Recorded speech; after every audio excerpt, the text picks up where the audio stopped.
The Invisible College, the secret brotherhood that has been guiding human history for 400 years. Before we begin, a huge thank you to Laura for suggesting this topic. It is exactly the kind of story this channel was made for. And if you are enjoying sleep theories, please take 10 seconds to leave a review on Spotify. It truly makes an enormous difference, and it means the world. Now, close your eyes, settle in, and let the world fall away. Because tonight we're going somewhere most people have never been allowed to go. We're going inside the oldest secret in Western civilization, a brotherhood with no headquarters, no membership rolls, no uniforms or ceremonies or grand halls lit by torchlight. A network so carefully constructed, so deliberately invisible, that for 400 years the most powerful institutions on Earth searched for it, and found nothing. Tonight we ask a question that historians have debated for centuries. What if the Rosicrucians never disappeared? What if they were never meant to be found? And what if, at this very moment, they are still here? The man who never existed, Germany. 1614. The printing presses of Europe were noisy, restless, hungry things. Pamphlets and treatises poured out of workshops in Frankfurt, Strasbourg and Leipzig at a pace the world had never seen before. Ideas that once travelled by hand, copied letter by careful letter into manuscripts, now spread across entire continents in a matter of weeks. It was in this atmosphere, this roaring river of printed thought, that a small document appeared. Unannounced, unsigned, unexplained. It was called the Fama Fraternitatis, the fame of the Brotherhood, and from the moment it circulated, nothing in the intellectual world of Europe was quite the same again. The document told a remarkable story. A young German nobleman, the text explained, had undertaken a great journey. His name was Christian Rosenkreuz, the Rose Cross.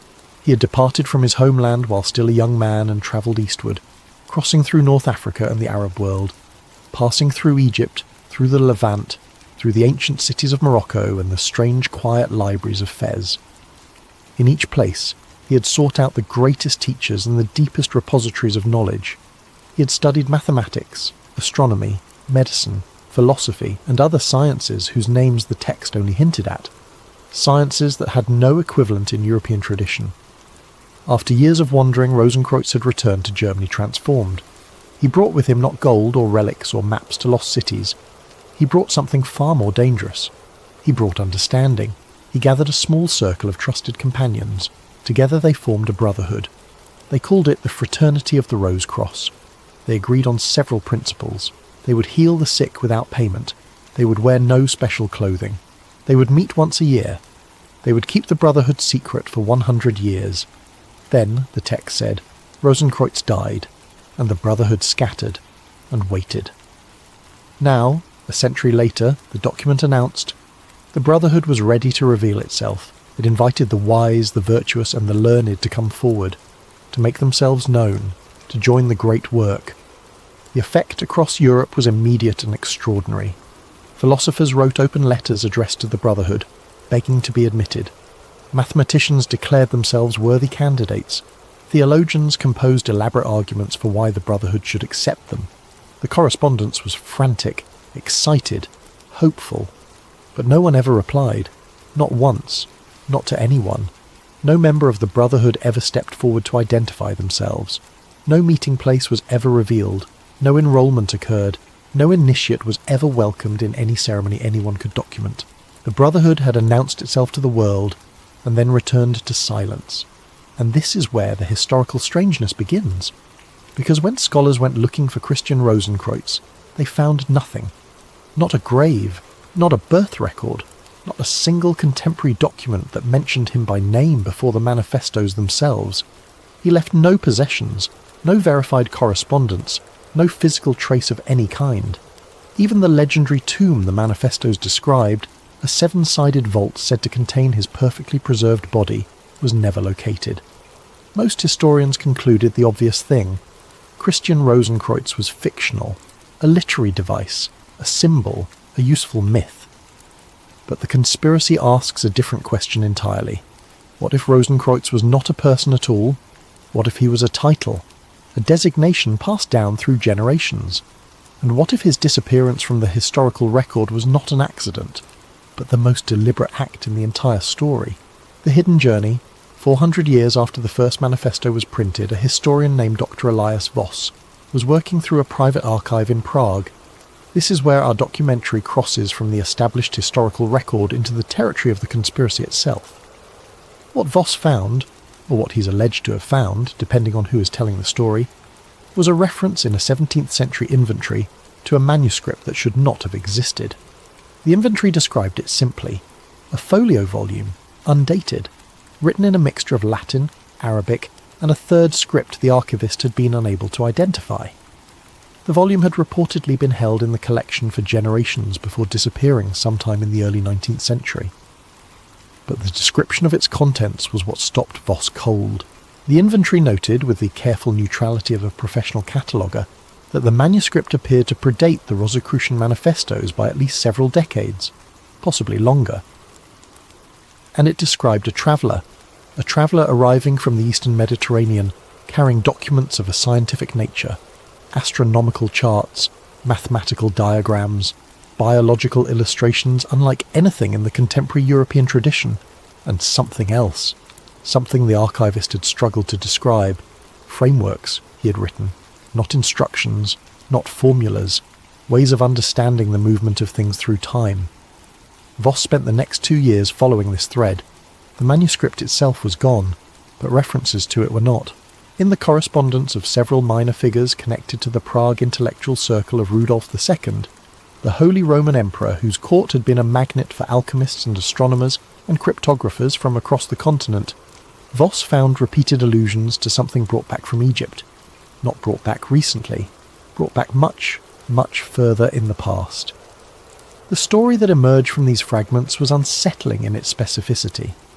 According to the sources Voss assembled, Christian Rosicrucian had not simply travelled through Egypt as a student passing from one teacher to the next. He had been following a very specific set of directions passed down through a chain of custodians so old that no one in the chain knew where the original directions had come from. Those directions led him to a location outside the major temple complexes, a site that did not appear on any known map of Egyptian antiquity, and beneath that site, according to the fragments, he had found something buried so carefully and so deeply that only someone who already knew it was there could ever have located it. Not treasure in any conventional sense, not gold or jewels or sacred objects. Information. A collection of recorded knowledge unlike anything he had encountered in all his years of study. Knowledge preserved in a form that suggested its creators had anticipated it might need to survive a very long time, and whoever those creators had been, they had known things that by any reasonable measure of history they should not have known. The impossible predictions.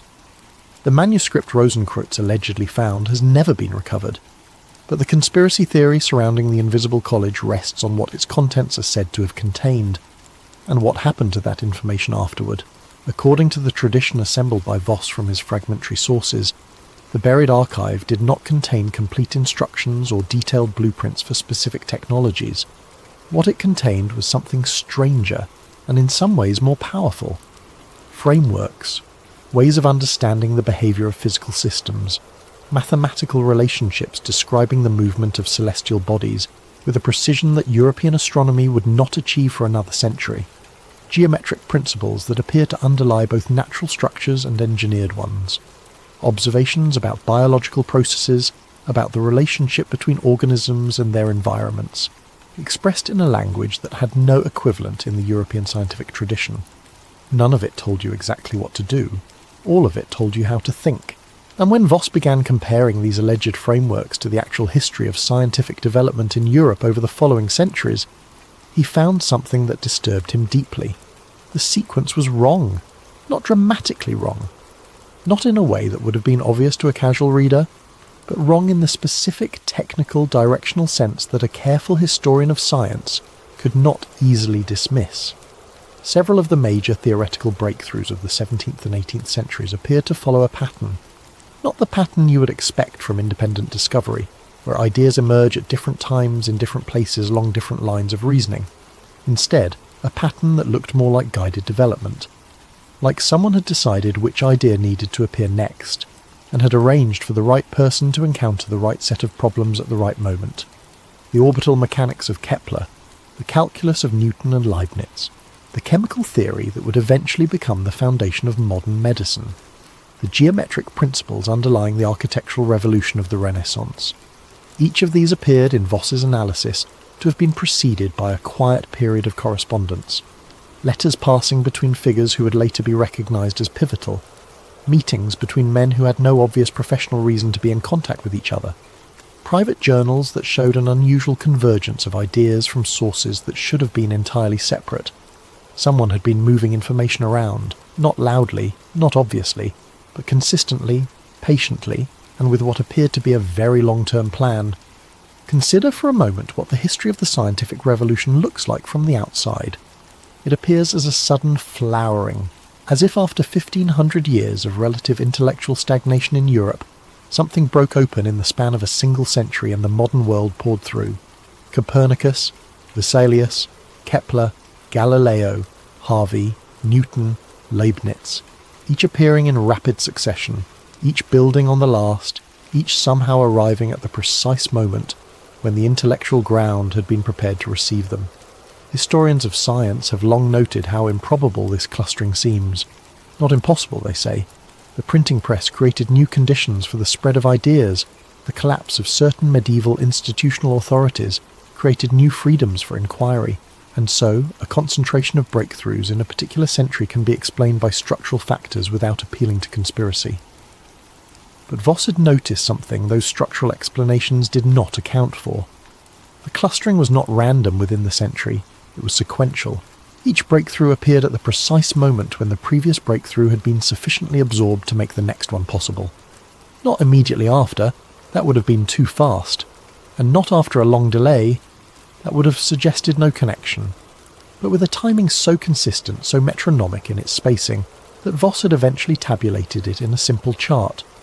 The chart showed a rhythm, a patient, deliberate rhythm, as if someone had been scheduling deliveries, as if the ideas had been held in reserve, somewhere, by someone, and released at intervals calculated to maximise their impact without overwhelming the capacity of the civilization to integrate them. This was not the way knowledge was supposed to work. Knowledge, in the conventional model, emerged when it was ready, when the conditions of inquiry had developed sufficiently for a particular question to be asked and answered. It was pulled forward by human curiosity, not pushed from behind by some invisible hand with access to a calendar. Unless, Voss thought, someone had known in advance what questions needed to be asked, and had arranged for the right people to ask them. He turned back to the correspondence records.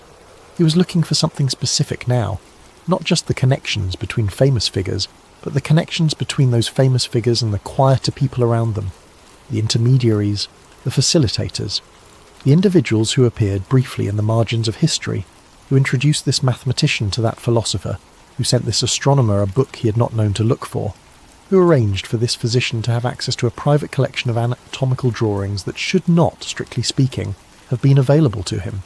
They were everywhere, once he knew how to look, and almost none of them were famous. The Invisible College.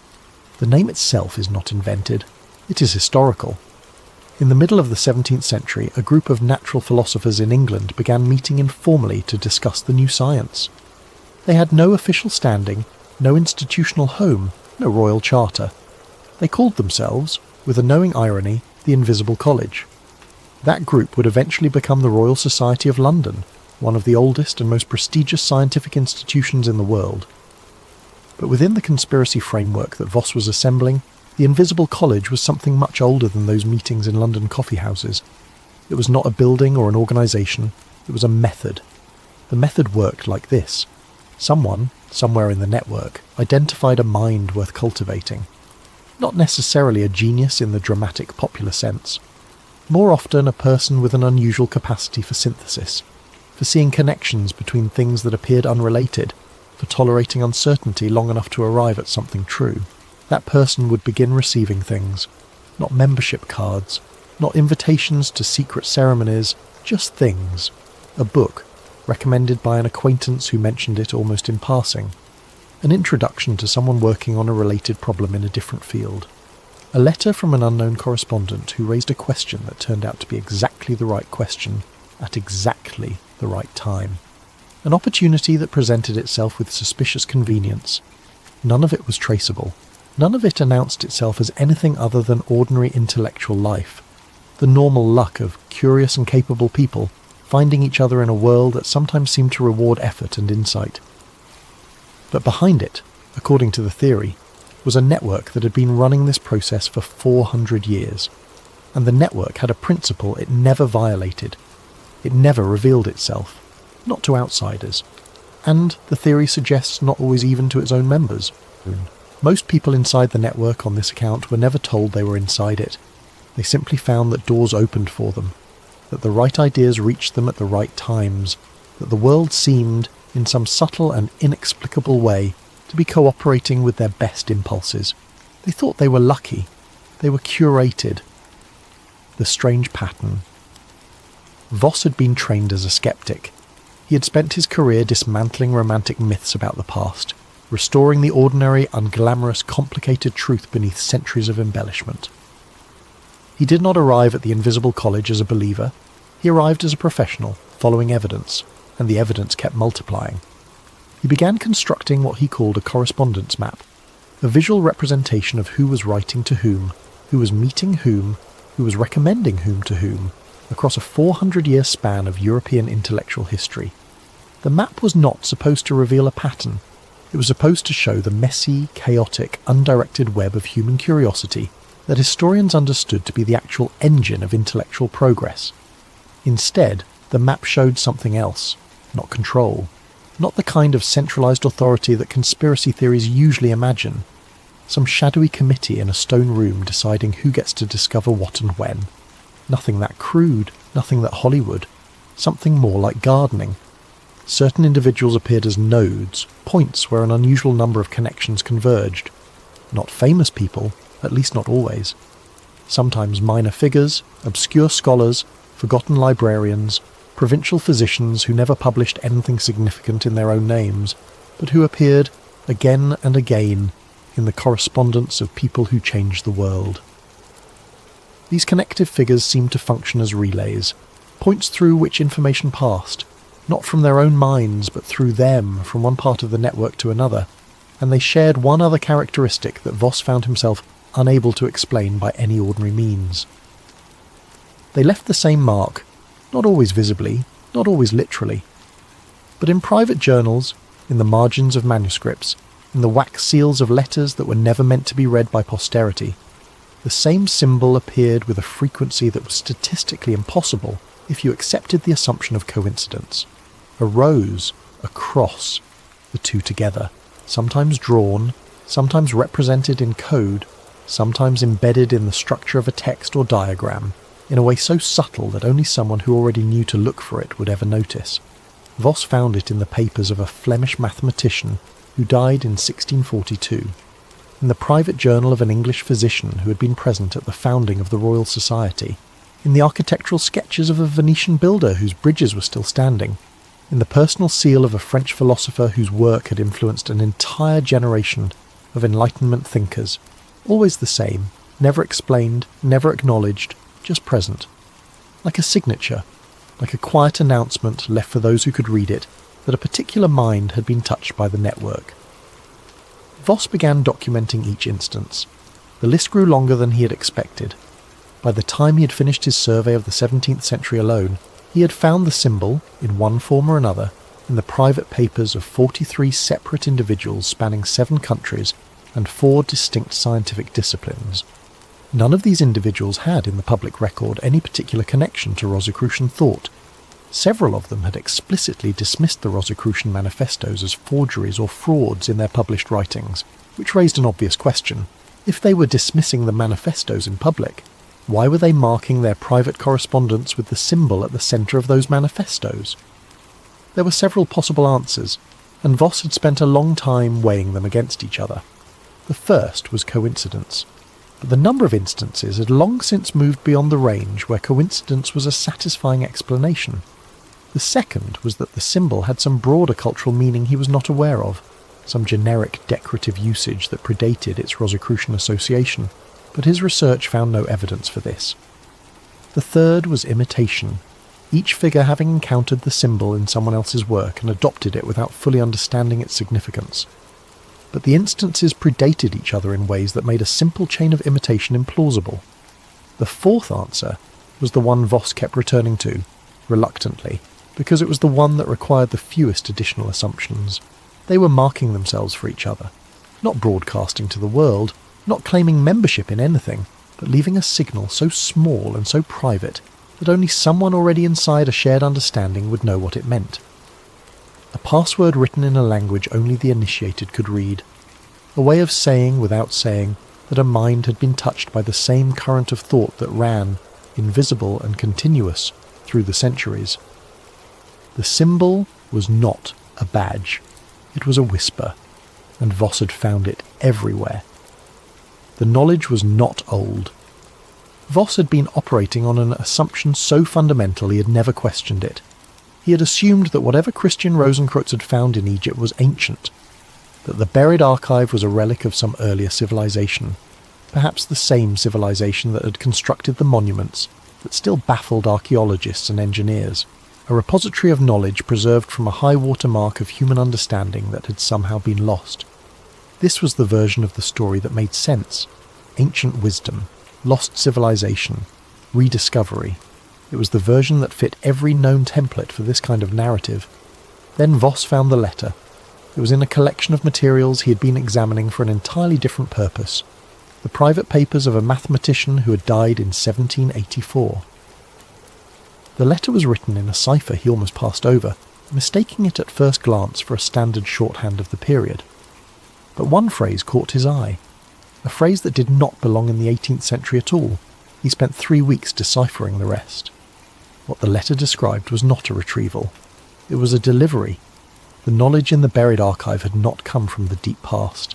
According to the letter, it had come, in some form that the writer clearly struggled to articulate, from a direction that was not the past at all.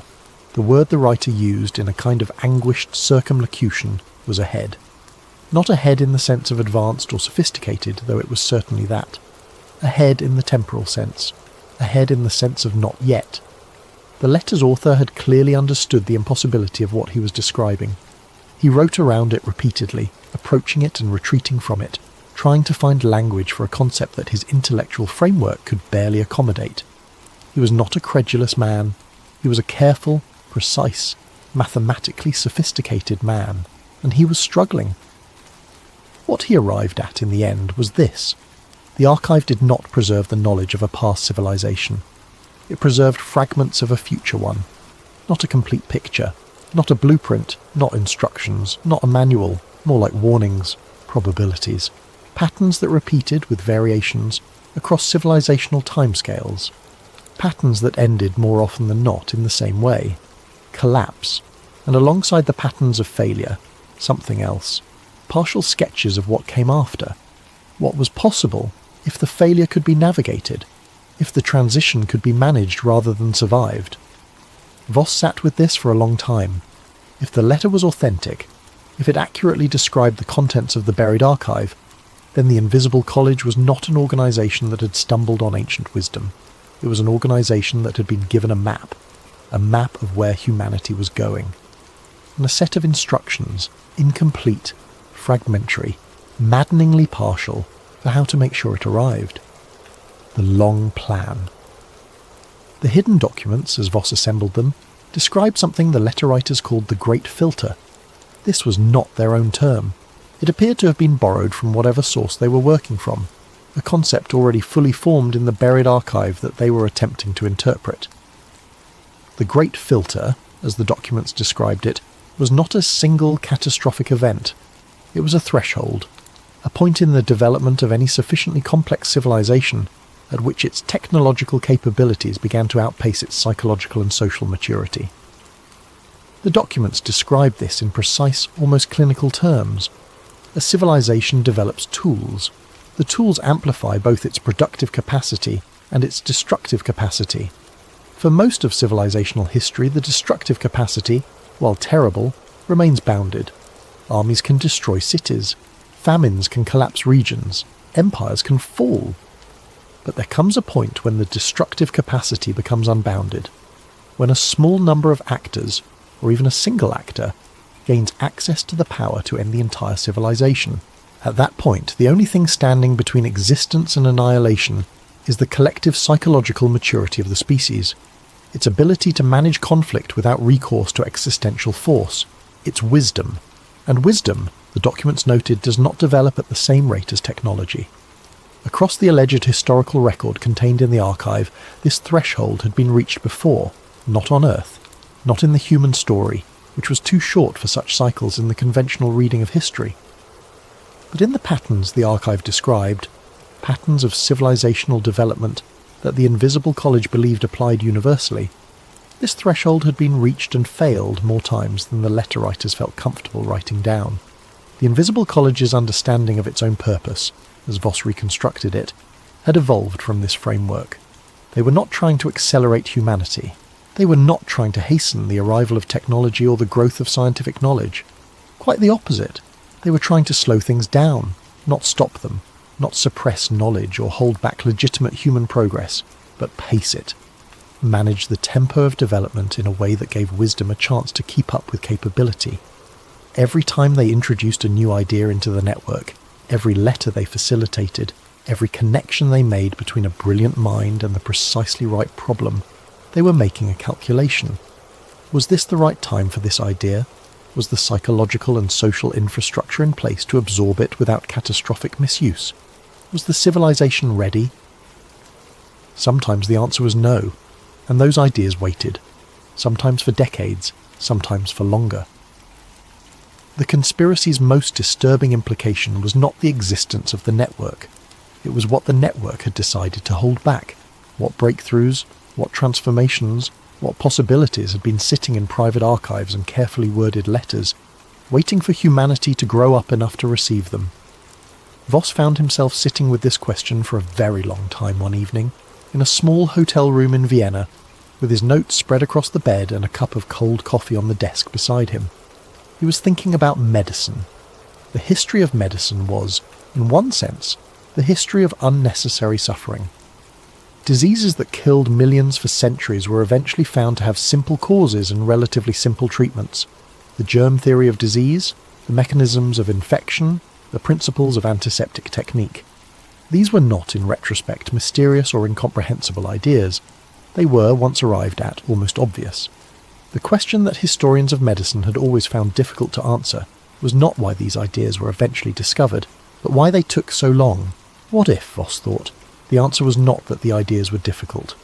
What if the answer was that they had been held, not out of cruelty, not out of indifference to the suffering of the people dying of diseases that could have been prevented, but out of a calculation, a cold and terrible calculation, that a civilization that received the germ theory of disease before it had the social infrastructure to manage the implications, before it had the institutional capacity to distribute the resulting treatments equitably, before it had the political maturity to prevent the weaponization of the same knowledge that could save lives, would be worse off than a civilization that arrived at the idea more slowly, along a path that built the necessary foundations first.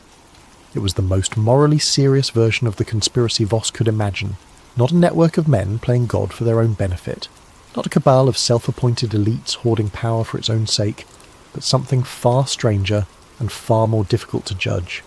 A group of people who had genuinely believed, across 4 centuries, that the price of their silence was acceptable because the alternative was worse. Who had looked at the patterns of civilizational collapse in the archive and concluded that the kindest thing they could do for humanity was to slow it down. They had made themselves the gatekeepers of the possible, and they had never asked anyone's permission. Voss was not sure whether this made them heroes or monsters. He was not sure it mattered. What mattered was that if they were real, and if the archive was real, they were still doing it. Right now. Tonight. While he sat in this hotel room in Vienna with cold coffee and a head full of impossible history. Someone, somewhere, was making the same calculation. The modern world Voss had spent years in archives. He was comfortable with the past. The past was fixed. It had already happened, and however strange or disturbing it revealed itself to be, it could not reach back and touch him.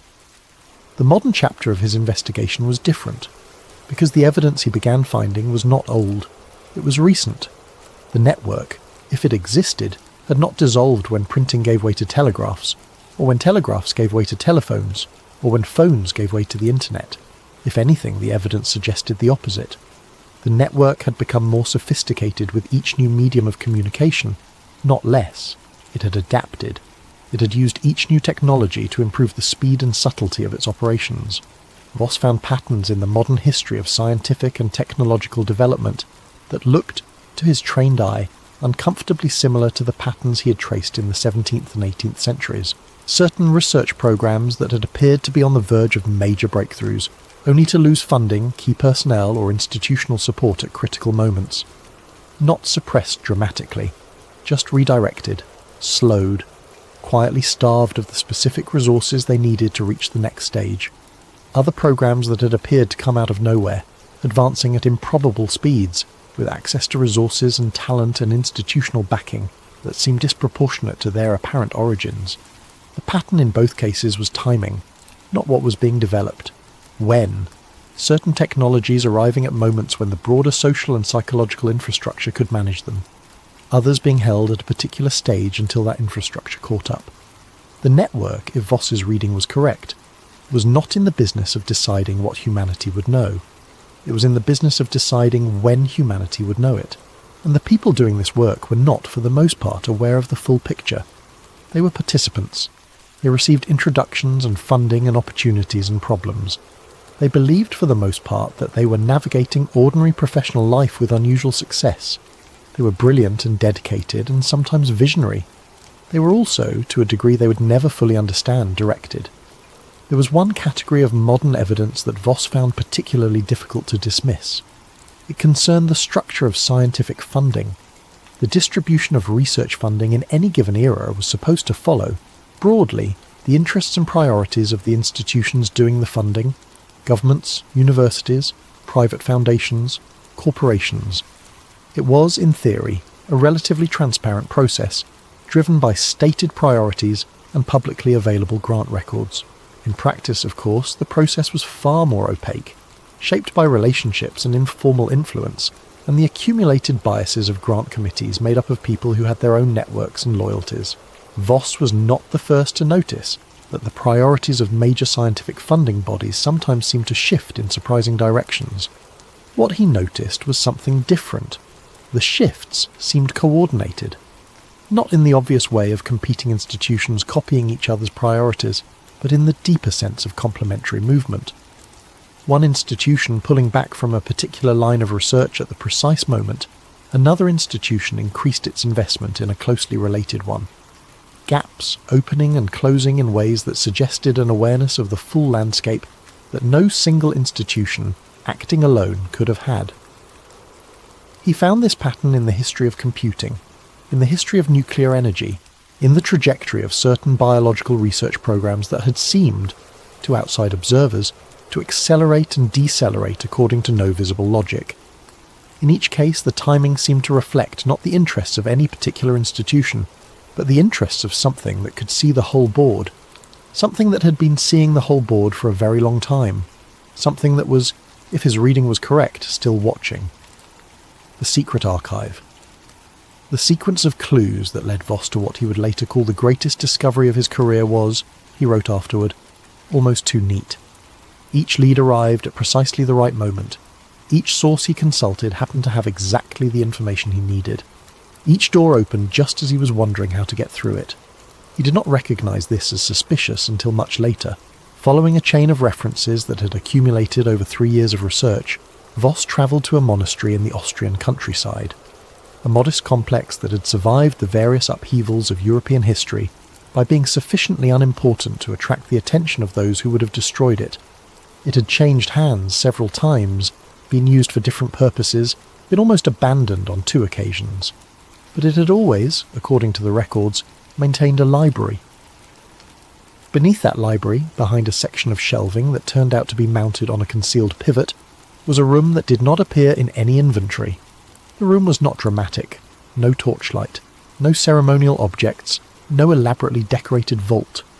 It was a plain, dry, well-ventilated space whose construction suggested someone had thought very carefully about the preservation of paper over very long time spans. It was full of correspondence, centuries of it, organised not chronologically but by some other system that Voss initially could not decipher. A system that turned out to be relational, grouping letters by the nature of the problems they discussed rather than the dates on which they had been written.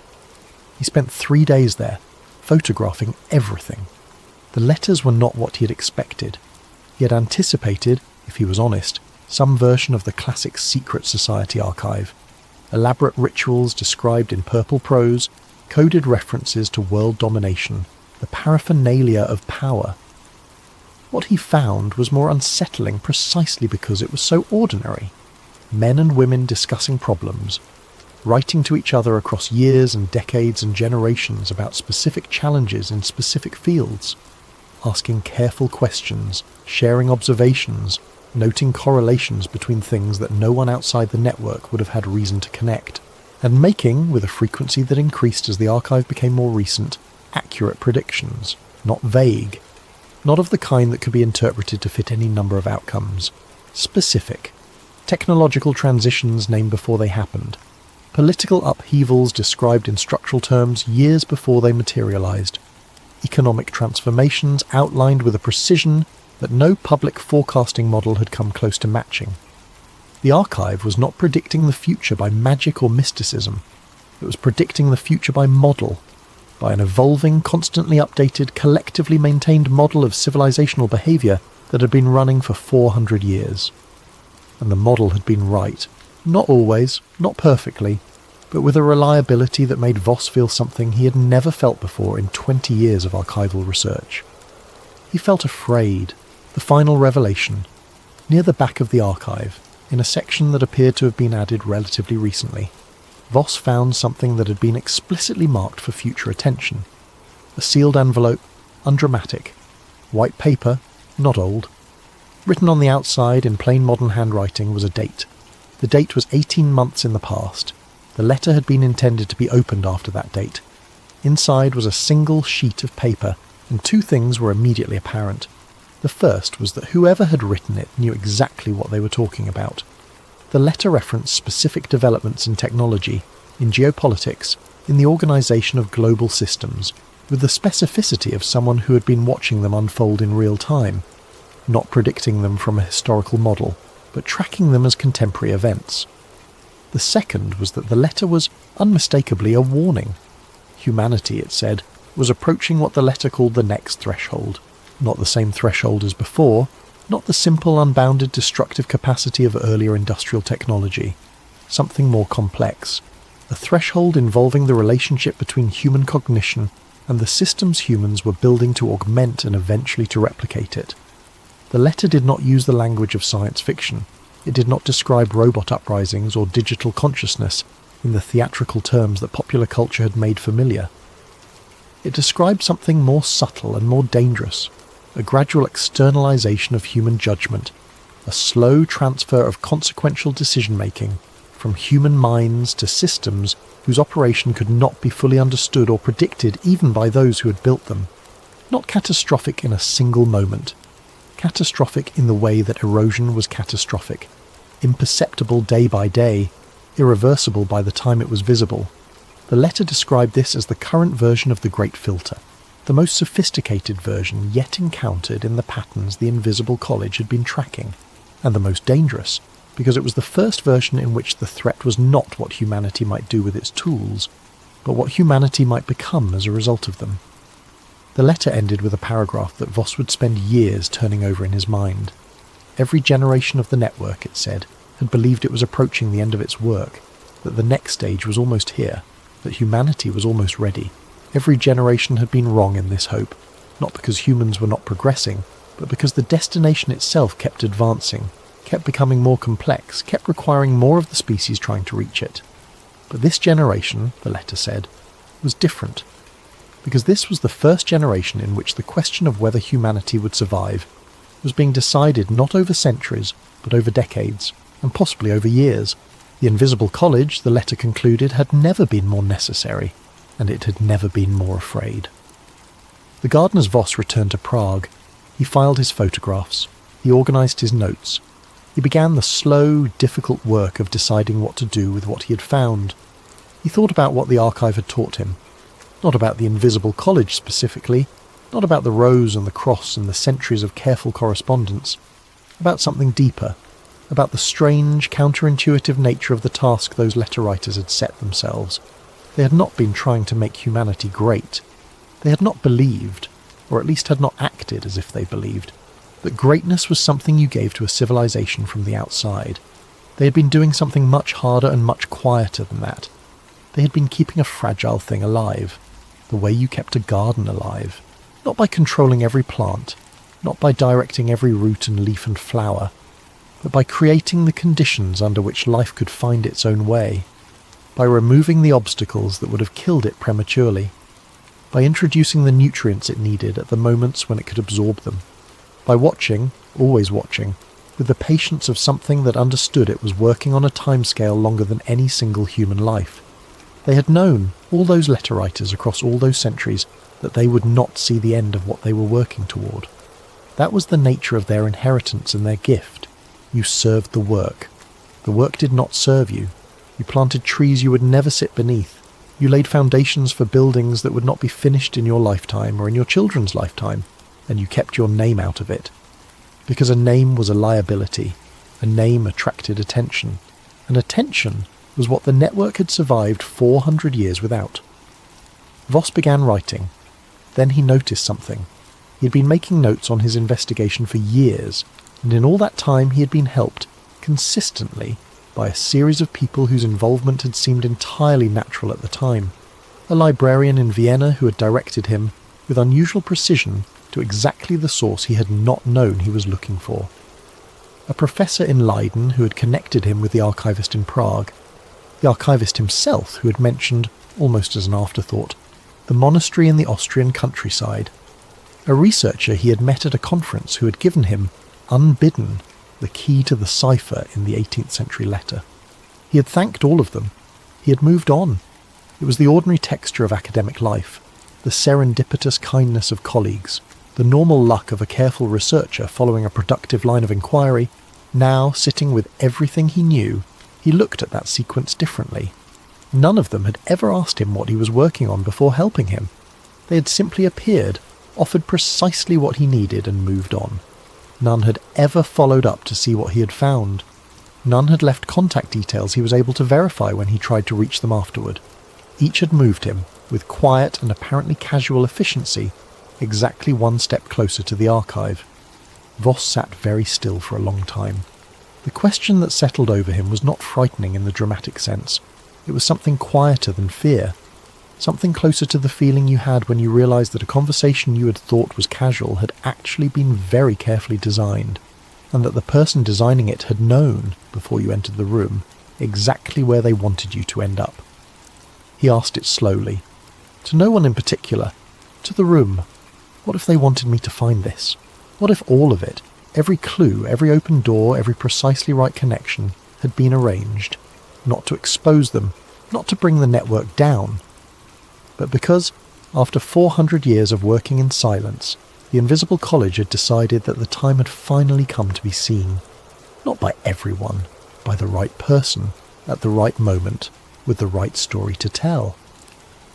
And as Voss sat with that thought, something else occurred to him. Something that should perhaps have been obvious from the beginning, something that the letter in the sealed envelope had been pointing at all along. The Invisible College was not just an institution that had survived for 400 years. It was an institution that had survived because it had always known, with a certainty that came from the strangest possible source, that it needed to. Because the future it had been given a glimpse of was not fixed. It was a fork in a road, and on one path was a world in which someone had been paying attention, and on the other path was the alternative.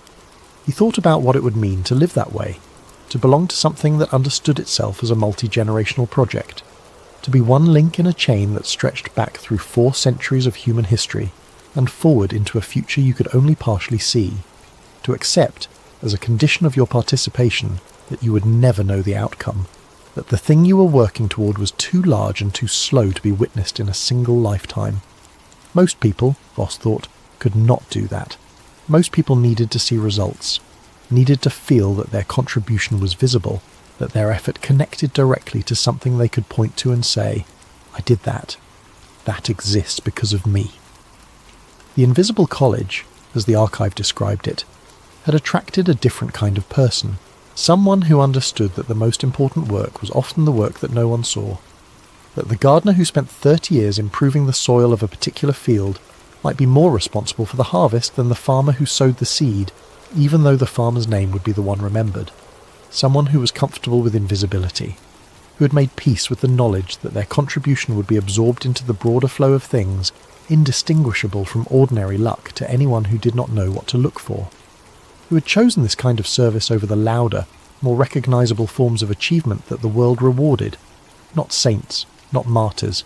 Gardeners was the right word. Patient, practical, unglamorous people who understood the work and were willing to do it across time spans that made individual ambition look like a small and slightly embarrassing thing. Voss sat for a very long time. Then he picked up his pen and began to write the first sentence of what would eventually become his account of the Invisible College. He wrote, "In the 1613th year of the 17th century, a document appeared in Germany with no author and no publisher and no explanation, and everything that followed from that moment was in the deepest sense deliberate."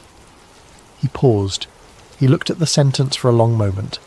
Then he crossed out the date, because he had remembered, at the last possible moment, that the date was wrong. And as he corrected it, he noticed for the first time that his pen was the same pen the researcher at the conference had pressed into his hand 18 months earlier, saying only that he had noticed Voss's had run dry. He had not thought to wonder then how the researcher had known.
Before we begin tonight, I want to say a genuine thank you to Darren Dow, who suggested this one in the comments. Also, if you are listening on Spotify right now and you have not left a review, please take 10 seconds to do that before you fall asleep. It costs you nothing. It takes almost no time at all. And it genuinely helps this channel reach more people who need a quiet, thoughtful place to land at the end of their day. Okay, lights down and let's begin. There is a forest in the west of Scotland that most people have never heard of. It sits on a low hill called Detchmont Law, just outside the town of Livingston in West Lothian. It is not a dramatic forest. It is not ancient or particularly large. By Scottish standards, it is modest, unremarkable. The kind of place a dog walker visits on a Tuesday morning without giving it a second thought. The kind of place that does not appear on anyone's list of places to see before they die. The trees are mostly deciduous, bare in November. The ground is soft. The paths are worn in the way that familiar places become worn through ordinary repetition, gently, gradually, by the weight of people going about their lives. Nobody writes songs about Detchmont Woods. Nobody makes pilgrimages there for the scenery. But people do make pilgrimages there. Quiet ones. People who drive out from Livingston on a grey afternoon and walk the same path that a forestry worker walked on a November morning in 1979, and stand in a specific clearing on that low hill and look at the ordinary grass and the ordinary trees and the ordinary sky, and try to understand what it was that happened here. Because what happened here has never been explained. Not by the police officers who investigated it, not by the physicians who examined the witness, not by the scientists who studied the physical evidence, not by the government bodies who were informed of it, not by the researchers who have spent decades trying to understand it, not by anyone in 45 years of careful, serious inquiry. And the evidence was real, physical, documented in official police reports that still exist and can still be read by anyone who requests them. Not the testimony of someone who had everything to gain from a dramatic story. The documented findings of trained investigators who walked into a clearing in a Scottish forest and found things in the ground that had no business being there. The man at the centre of this story was named Robert Taylor. He was 58 years old in 1979. He worked in forestry management. He was not a dreamer. He was not an eccentric. He was not someone who had spent his life looking up at the sky and hoping. He was a working man in a working landscape, and the world he inhabited was made of soil and timber and seasons, and the quiet, methodical rhythms of land maintenance. He walked into a forest one morning. He saw something that had no business being there, and whatever that something was, it did not merely appear before him and disappear. It reached out and touched him. It made physical contact with his body. It left evidence on his clothing. It left evidence in the ground. It left something in his throat that a doctor could detect hours later. And it left something in his mind that was still there when he died, at the age of 88, in 2007. Something that no amount of time or rational inquiry ever quite washed away. Tonight, we go into Dechmont Woods. We trace the encounter itself, from the moment Taylor parked his truck at the edge of the hill to the moment he woke up alone on the forest floor. We walk through the investigation, what the police found, what the doctors found, and the extraordinary legal classification that was ultimately applied to this case. We examine the witness, because in a case like this, the credibility of the person at its centre is everything. And then, carefully and slowly, we follow the thread that a researcher named Daniel Kerr began pulling years after the event. A thread that leads not toward the stars, but toward something far closer, far colder, and far more disturbing. Because Robert Taylor may not have stumbled onto something from elsewhere. He may have walked into something that was already there. Something that had been placed there deliberately. Something that was in the middle of doing exactly what it had been designed to do. And something that, for reasons that have never been officially acknowledged, had not been designed to encounter a man walking his dog on a Tuesday morning. There are places in the world that hold things, not in any mystical sense, not in the sense of haunting or residual energy, or any of the vocabulary that tends to attach itself to places where strange events have occurred, but in a simpler and more durable sense, the sense in which a location becomes inseparable from an event, where the geography and the incident fuse, where standing in the place feels like standing inside a question that has never been answered. Dechmont Woods is one of those places. You can read everything that was written about what happened there. You can study the police reports and the laboratory analysis and the medical assessments and the decades of subsequent investigation. You can read the interviews Robert Taylor gave over the years, and there were many of them, because a man at the centre of a case like this does not stop being asked questions simply because the questions cannot be answered. You can read all of it, and when you have read all of it, the question is still there, open, patient, unanswered. Something was in that clearing. We do not know what, but we know it was real. We know it left evidence. We know that a man's life was changed, in ways both large and small, by the few minutes he spent inside it. And we know, and this is perhaps the most important thing we know, that the institutions responsible for investigating such events did not investigate them. They contained them, they acknowledged them, and then surrounded them with a bureaucratic silence that has endured, in this case, for more than 4 decades. That silence is itself a kind of evidence. Let us begin. Part 1. The Man Who Walked into the Morning. To understand what happened in Dechmont Woods, you need to first understand who Robert Taylor was, not as a UFO witness, not as a case study, as a person. Because his character is not incidental to this story. It is the reason the story endures. It is why, after 45 years, the people who examine this case seriously keep arriving at the same uncomfortable conclusion. This man told the truth. He was born in 1921 in Livingston, West Lothian, which means he was born into a world that was already struggling, into the years between the wars, when the promise of the armistice had curdled into economic depression and the shadow of the next catastrophe was already gathering in the distance. He came of age during the Second World War.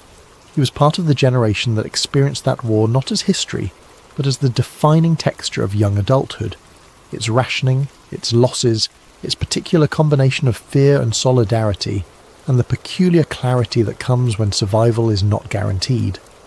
That generation is often described as stoic. The word is accurate but incomplete. What they had was not merely a suppression of emotion. It was a deep and practiced relationship with the factual, with what was real, what could be demonstrated, what could be touched and measured and trusted. They were, as a rule, suspicious of embellishment, uncomfortable with drama for its own sake, inclined toward understatement in proportion to the size of the thing being described. Robert Taylor was that kind of man. He had worked with the Livingston Development Corporation for years by the time of the incident, managing and maintaining woodland across West Lothian. This was practical, unglamorous, essential work. It meant knowing the land with the intimacy that only comes from sustained physical relationship, the way a given patch of ground drains after rain, which trees are healthy and which are not, the condition of paths and access tracks, the slow seasonal pulse of growth and decay that most people experience only as scenery, and that Taylor experienced as the substance of his working days. He knew Detchmont Woods specifically. He had walked those paths many times. The clearing he was heading toward on the morning of November 9th was not a discovery. It was a destination he knew well. A place he had been before, a place he would have been to again if things had gone differently that morning.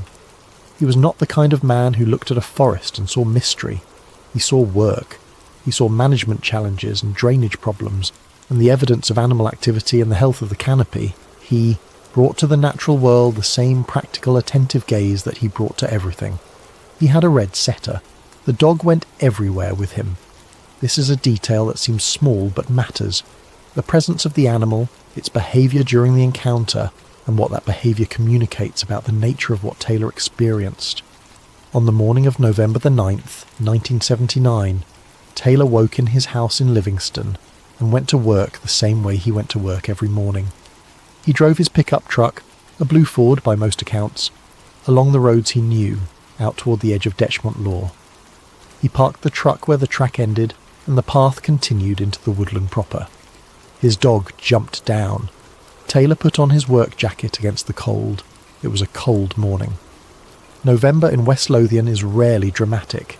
It is grey and damp and still, the kind of cold that does not bite but simply persists. The trees along the path were bare or nearly bare, their branches lifted against a low, flat sky. The ground underfoot was damp from recent rain.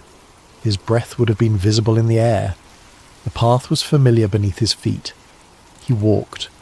The dog ranged ahead and around him in the comfortable, exploratory way of a dog in familiar territory, investigating smells, investigating sounds, looping back, moving forward again.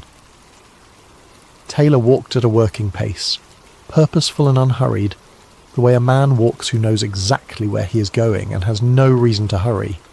The path curved inward through the woodland toward the clearing. Taylor would have been able to see the lightening of the sky above the tree line that signals an opening ahead, the slight increase in brightness that tells you the canopy is about to thin. He stepped out of the trees into the clearing and stopped. Later, when he tried to describe the moment of seeing it, he found it difficult to know where to begin. Not because he couldn't remember, he remembered with what seemed to be absolute clarity, the kind of clarity that comes when an experience is so fundamentally wrong that every detail of it burns into the mind with unusual permanence. The difficulty was the vocabulary. He was trying to describe something using a language that had been built entirely around the world he understood, and the thing he was looking at did not belong to that world. Hovering above the forest floor, not resting on it, not touching it, hovering just above it, perhaps a foot or two off the ground, was an object. He stood in the entrance to the clearing and looked at it. His first sensation was not fear. It was a kind of deep, vertiginous confusion. The sensation that comes when the thing you are seeing cannot be squared with anything in your experience. and your mind begins cycling through its catalogue of known objects trying to find a match and failing, and failing, and failing again. He could not move, not because he was physically prevented from moving, but because moving would require a decision, and making a decision would require some cognitive framework to apply to what he was observing, and no such framework existed. He simply looked at it. The object was large. He estimated its diameter at approximately 6 meters, though the difficulty of accurately measuring something so completely outside your frame of reference in an enclosed woodland environment makes precision nearly impossible. What he was certain of was that it was big. Big in a way that filled the clearing. Big in a way that seemed to claim the space around it, to make everything else in the clearing, the grass, the trees at the edges, the sky above, feel like the background to its foreground. It was dome-shaped, circular when viewed from above, raised in the centre, the profile suggesting something like a flattened hemisphere, or a disc with a raised crown. Not perfectly smooth in its curvature, Taylor described a slight flatness at the very top, like the crown had been pressed down or was designed for structural rather than aerodynamic purposes. The underside was not visible to him directly, sitting as he was at the edge of the clearing and looking across at it, rather than from above, but the way it floated close to the ground suggested the underside was minimal, that the volume of the thing was in that raised dome, and that whatever was generating its position above the ground came from below. The surface was dark. This is the word Taylor used most consistently across years of interviews. Dark. Not black exactly. More a deep absorptive grey-black, the colour of metal that has been left outside in weather for years, that has taken on the particular heaviness of aged exposed material. There was no shine to it, no reflection of the pale November sky. The surface consumed light rather than returning it. When Taylor looked at it, it did not gleam. It absorbed. Around the lower rim, Taylor described protrusions. His word choices shifted slightly across different accounts. Flanges, blades, fins, as though he was always reaching for something more precise, and never quite finding it. What remained consistent was the arrangement, evenly spaced around the lower perimeter of the dome, protruding outward and perhaps slightly downward, structural elements of some kind. They were not decorative. They had the look of things that served a function. What that function was, he could not say. The quality that Taylor returned to most consistently, in interview after interview over the following decades, was the behaviour at the edges. The object shimmered. Not in the way that heat haze shimmers above a road in summer. Not in the way that a reflection shimmers on water, in a more fundamental way. The edges of the craft appeared to be in motion in a manner that Taylor struggled to articulate.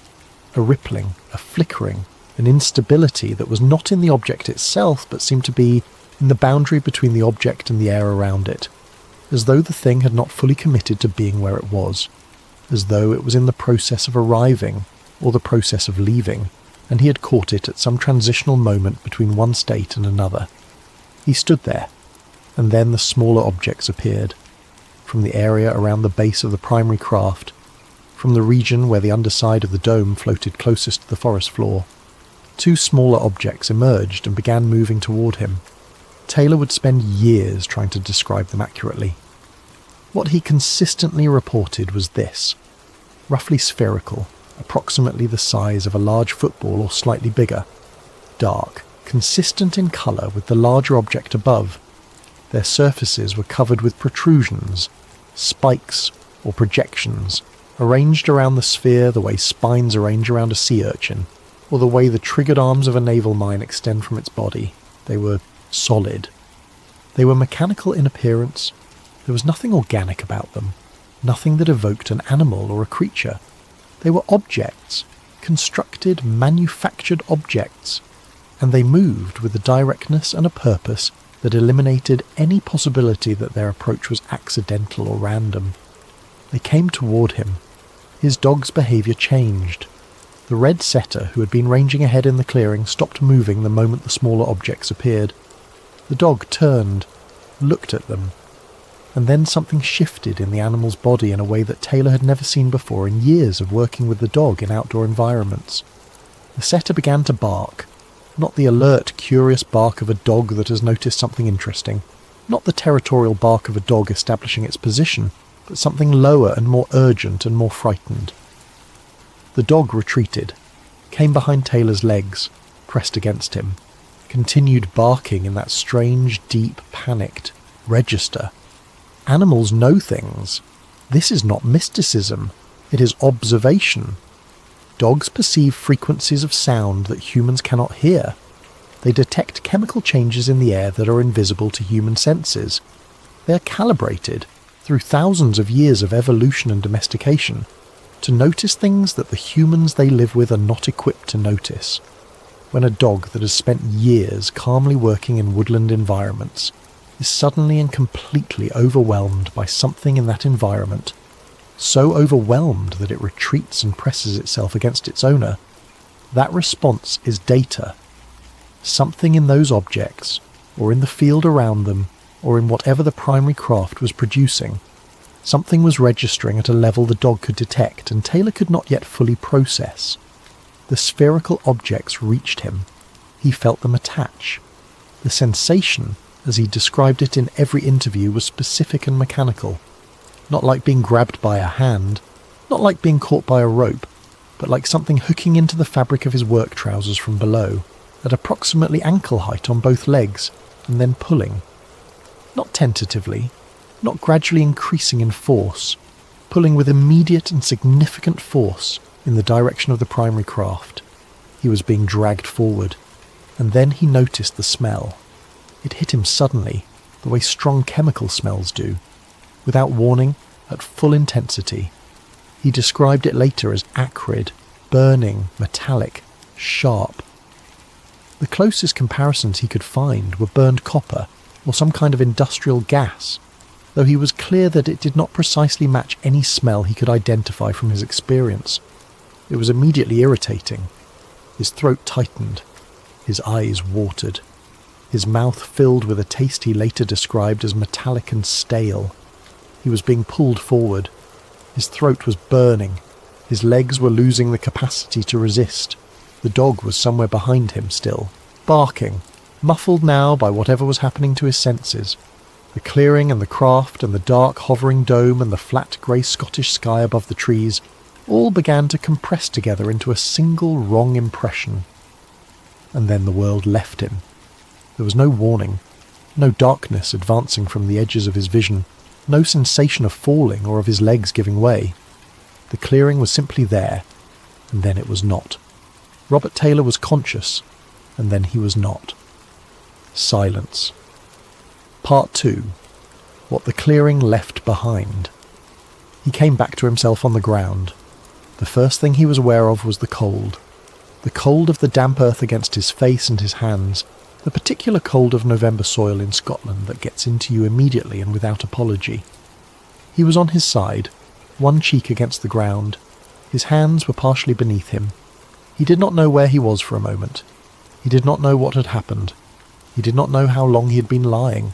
There. The forest around him was quiet. The dog was no longer barking.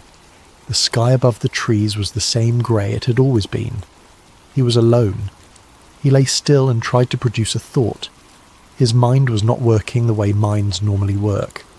There was a quality to his consciousness in that moment that he would later describe as scrambled, as though the contents of his awareness had been shaken out of their usual arrangement and had not yet settled back.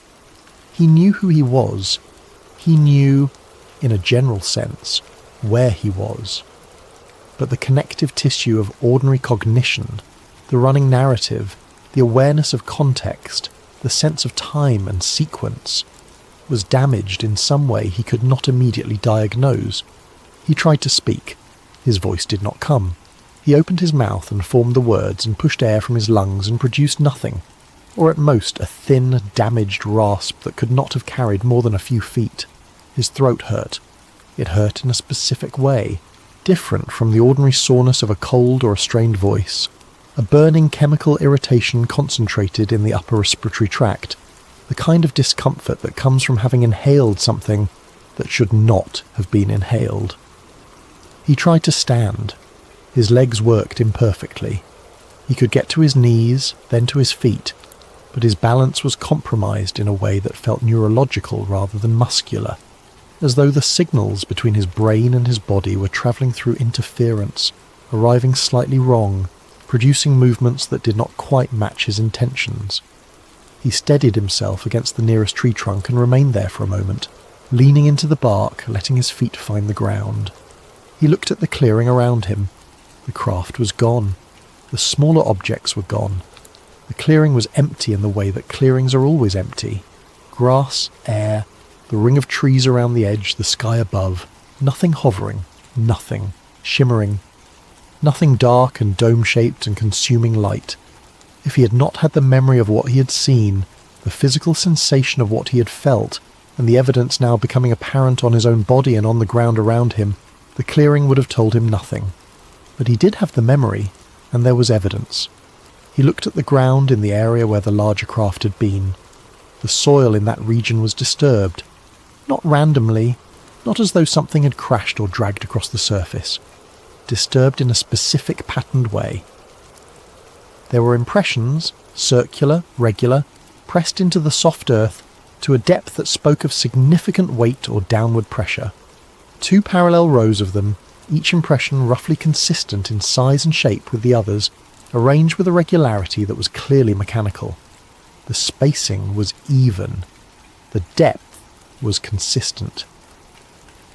Beyond the rows of impressions, the grass over a roughly circular area was flattened and, in some places, bent and broken at the stem, not trampled in the irregular way of foot traffic, but pressed uniformly downward as though something above had pushed the air down against it. The pattern of disturbance radiated from a central point in the circular zone, thinning as it moved outward, consistent with whatever force had been exerted coming from directly above and pressing outward and down. Taylor looked at his own legs. The trousers were torn, both of them.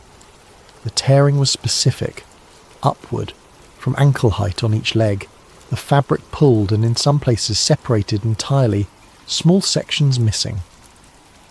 The damage was not consistent with a fall. It was not consistent with contact with brambles or wire or any ordinary ground-level hazard.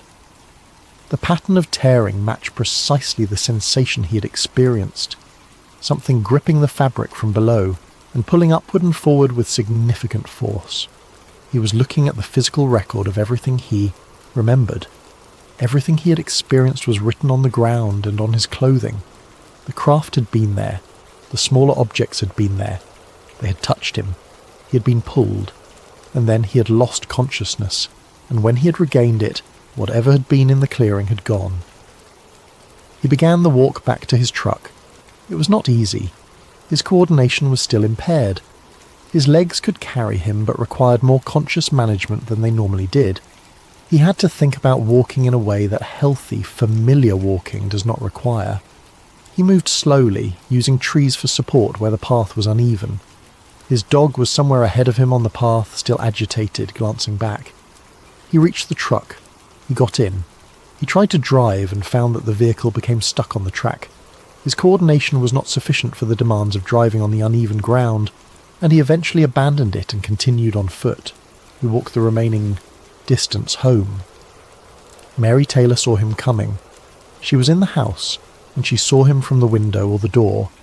Accounts vary slightly on this detail, though the substance of what she observed does not vary. She saw her husband approaching in a state she had never seen him in before. She came to him. She tried to understand what had happened. He was pale, with a quality of pallor she would later describe as wrong. Not the pallor of cold or of exertion, but the pallor of someone whose blood has been redistributed away from their face by something more fundamental than weather. He was shaking. His hands were unsteady. His face held an expression she struggled to name. Not fear in the dramatic sense, not panic, but something she reached for words to describe and eventually settled on blankness. As though the face she knew, the face of a man who was always somewhere behind his eyes, present and engaged and thinking, as though that presence had temporarily left. He could not speak to her for some time. He tried. He produced sounds, but not words. The voice was there and gone, there and gone. She guided him inside. She made him sit. She looked at his clothing and saw the torn trousers and the marks on his legs. She did not know what had happened to him. She knew something had. She called the police. She called the doctor. And with those 2 phone calls, she set in motion an investigation that would produce, in the archives of British UFO history, one of the most unusual official records that has ever been created. Part 3. The investigation. The response from Lothian and Borders Police was thorough, in a way that distinguished it from the beginning, from the dismissive or cursory treatment that reports of this kind so often received from official bodies. Detective Inspector Ian Walk took the lead.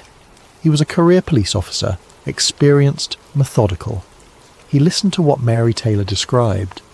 He listened to Robert Taylor as Taylor's voice, gradually returned, and he began to produce something approximating coherent account. And then Walk did what a serious investigator does. He went to the scene. Officers walked the path into Deckmont Woods.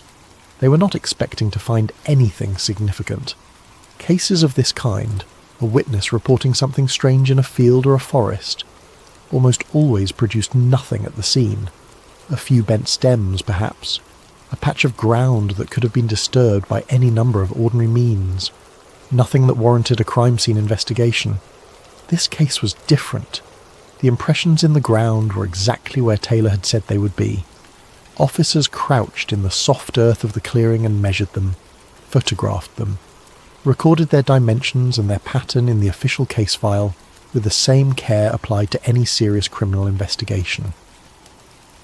2 parallel rows of circular indentations, each approximately 10 to 15 centimetres in diameter, pressed into the earth to a depth of several centimetres. The spacing within each row was regular. The alignment of the 2 rows relative to each other was symmetric. The pattern did not correspond to any vehicle, tool, piece of equipment, or natural process that any of the officers present could identify. They searched their experience. They considered every ordinary explanation: agricultural machinery, some kind of installation activity, unusual foot traffic from a large group, animals, natural settlement of the soil. None of the explanations survived contact with what they were actually looking at. The pattern was too regular. The impressions were too consistent in size. The symmetry of the layout was too precise. The broader zone of vegetation disturbance was also real and documentable. A roughly circular area of pressed and flattened grass, the disturbance most intense at the centre and fading toward the edges, consistent with downward pressure from above rather than lateral. Movement at ground level. The grass within this zone was bent and in some places broken at the stem. The break pattern was indicative of force applied from above. This was not wind damage. It was not foot traffic. It was not animals. Something had been above that area of ground, and it had pressed the world below it downward. Taylor's trousers were sent for laboratory analysis. The findings were specific. The tearing was directional, upward from both legs at approximately ankle height. The damage pattern was not consistent with falling, with contact with ground-level obstacles, with barbed wire, with any kind of conventional accident or struggle. The laboratory assessment was unambiguous. The fabric had been gripped from below and subjected to upward tearing force, which was exactly what Taylor had described feeling. The medical examination added its own layer to the evidence. Taylor's loss of voice persisted for several hours after the event. The physician who examined him noted irritation of the throat and upper respiratory tract that was consistent with exposure to a chemical or gas agent, not consistent with screaming or with a simple panic response or with cold air alone. His neurological presentation, the impaired coordination, the disorientation, the difficulty with basic cognitive tasks, was noted as unusual, not fully attributable to shock alone in the physician's clinical judgment. He had inhaled something that affected his respiratory system. Something had affected his nervous system, and the duration of unconsciousness, whatever that duration was, because Taylor had no way of knowing how long he'd been on the ground, had left no memory of the experience. There was a blank in the record of his life that morning, a gap, a space where something had happened to him that he could not report on, because he was not there for it. He was interviewed at length by the police, by a psychiatrist who was brought in to assess his mental state and the reliability of his testimony. by researchers who began arriving in the following weeks and months as word of the case spread through the networks that tracked such events. His account did not change. In the major elements, it did not change at all. In the specific sensory details, the colour and texture of the object, the behaviour at its edges, the way the smaller objects moved, the smell, the sensation of being pulled, it remained consistent across dozens of separate interviews conducted by different people in different circumstances over nearly 3 decades. He did not embellish. He did not expand the story to include beings visible through windows. He did not claim to have received communications or to have been taken inside the craft or to have seen the interior of anything. He reported exactly what he had perceived and no more. When he was uncertain about a detail, he said he was uncertain.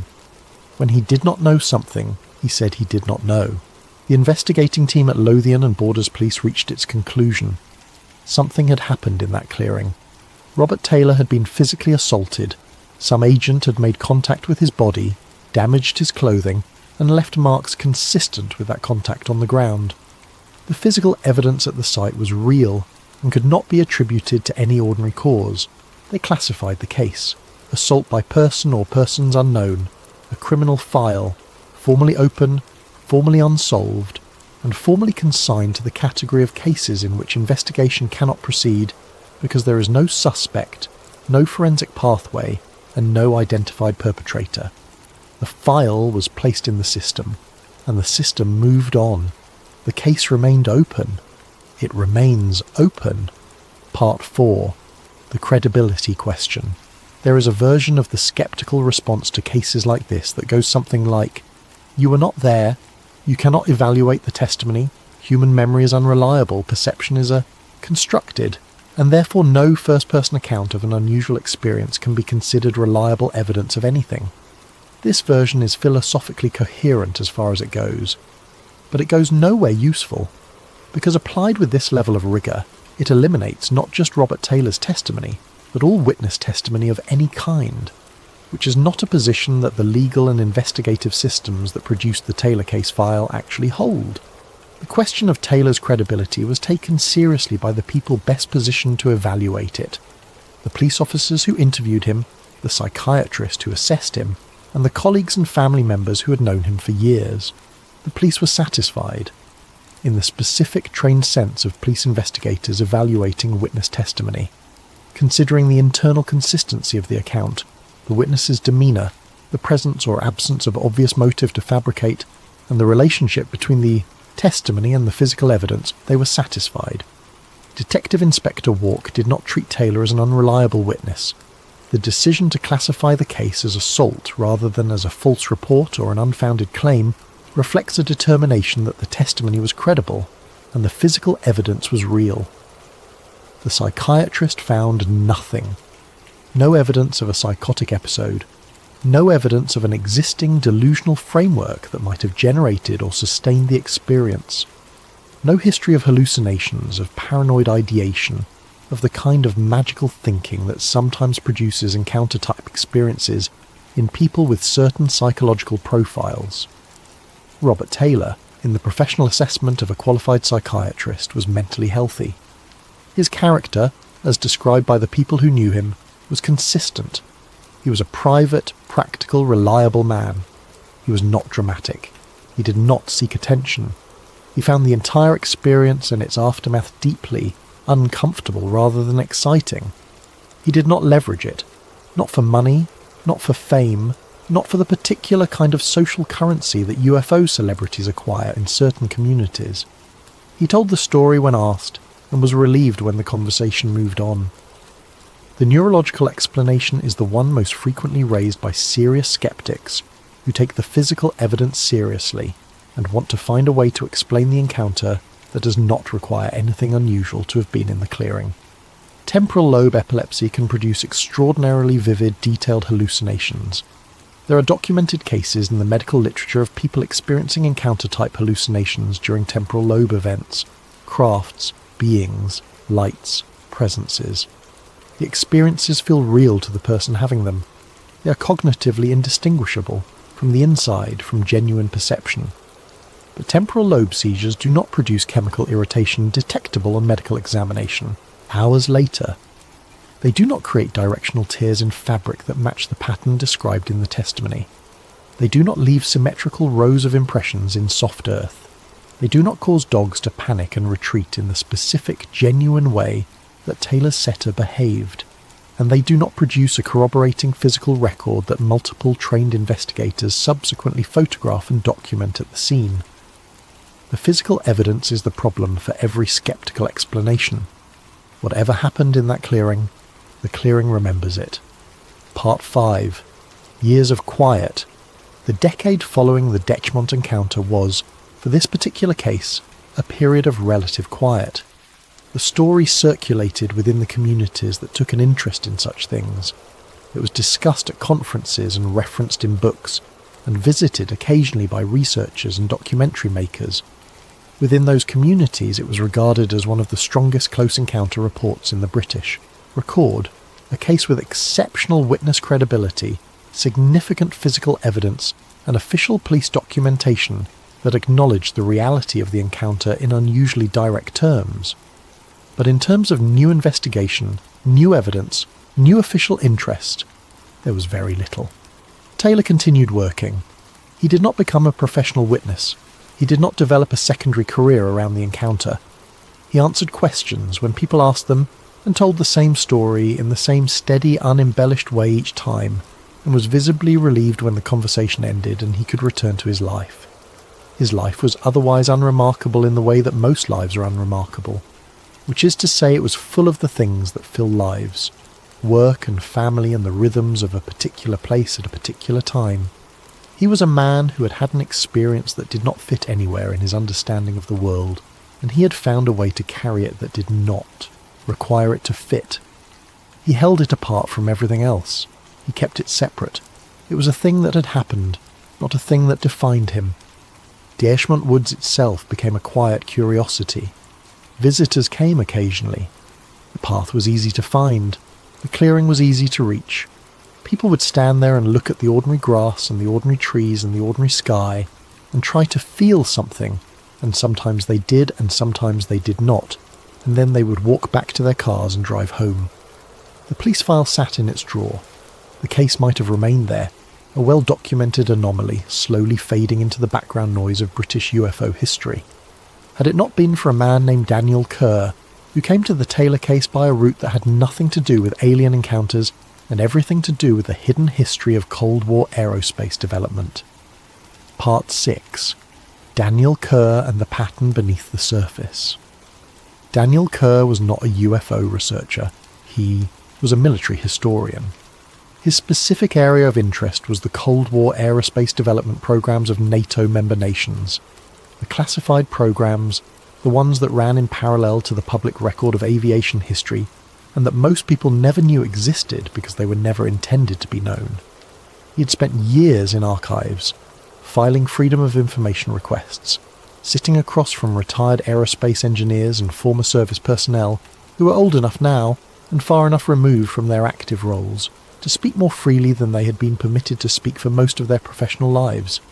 He was not chasing flying saucers. He was chasing the documented history of things that flew without being officially acknowledged.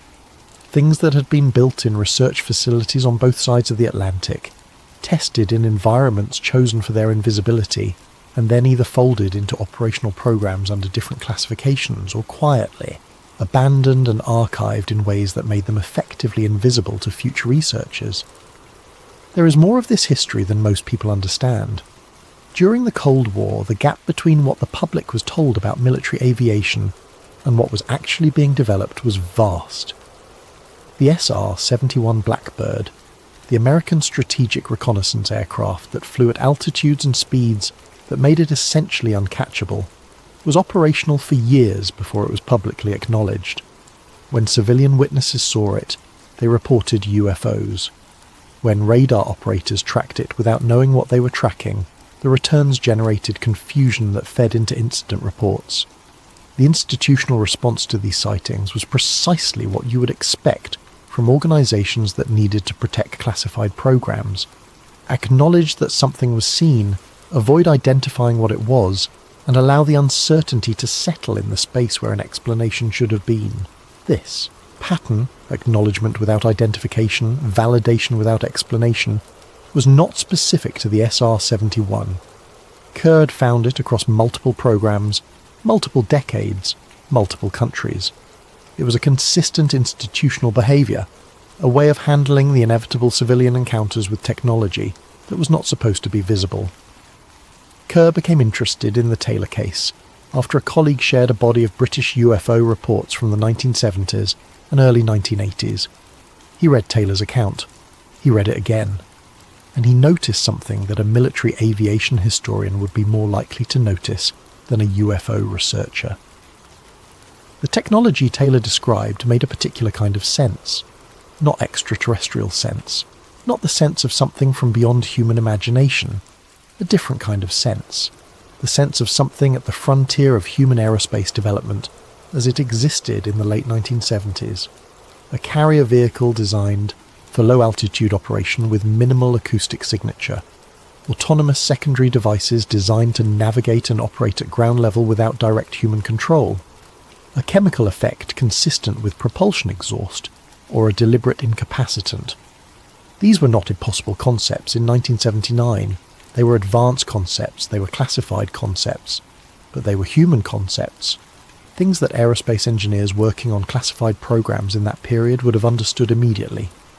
Kerr began to ask a question that he found more interesting than the alien question.